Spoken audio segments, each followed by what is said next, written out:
Brangiai, tarp kitko ir trumpai. Tarp kitko, ar išgirdot jau, kad paukšteliai čiulba? Kad jau kažkas artėja pavasaris, jau žiūrėjau, gulbės skrenda tiesiog tom, kaip tom vorom ar ne, ar kaip ten V raidė. Tai juda, gamta atsigauna. Ir žinot, ką norėjau šiandien pasakyti, susidūriau su tokiu atveju. Vedu nemokamas konsultacijas, vedu internete nemokamus seminarus. Ir vis dažniau ir dažniau pastebiu tą dalyką, kad nemokami dalykai, jie priimami labai su tokiu įtarimu, su pasipriešinimu kažkokiu netgi.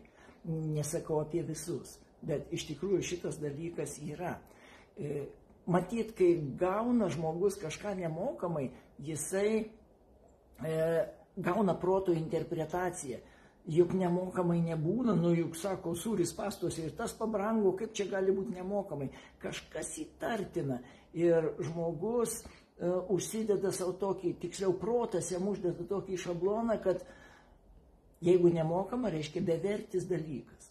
Etiketė užklijuoja protas ir viskas. Ir tada kyla kažkoks tai įtarimas, taip negali būti, rinkos sąlygom taip nebūna. Bet aš vis tik kažkaip tai vis tiek turiu tą tokią viltį, kad žmonės kažkaip tai su geranoriškumu tai priims.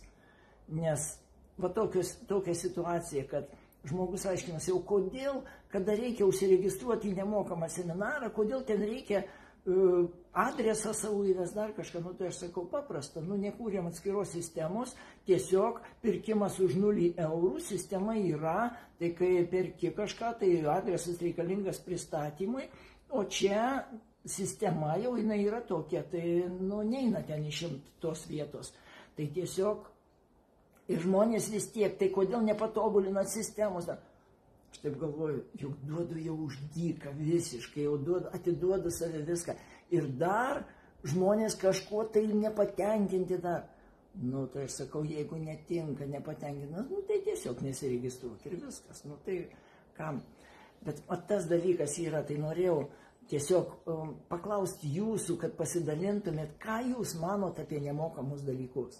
Tiesiog toks klausimas, kai gaunat kažką nemokamai gyvenime, kaip jūs tai vertinat? Ir pastebėkit, ar yra tas proto šablonas, kad nemokamas dalykas yra bevertis. Kad jam mažiau skiriam dėmesį, juk nieko neinvestavom. Gal paskui, gal nesvarbu. Ir šitaip mes praleidžiam labai daug tikrai gyvenime vertingų dalykų, kurie gali mums tikrai padėti gyvenime. Mes tiesiog juos veltui praleidžiam, tuščiai visiškai. Tai mano klausimas jums, ką jūs galvojat apie nemokamus dalykus gyvenime, kiek susidūrėt su tuo ir kaip, galbūt ne jūs vertinat, bet pažiūrėkit į tai, kaip protas jumyse interpretuoja šitą dalyką. Tai va toks klausimėlis. Lauksiu jūsų atsakymų. Iki.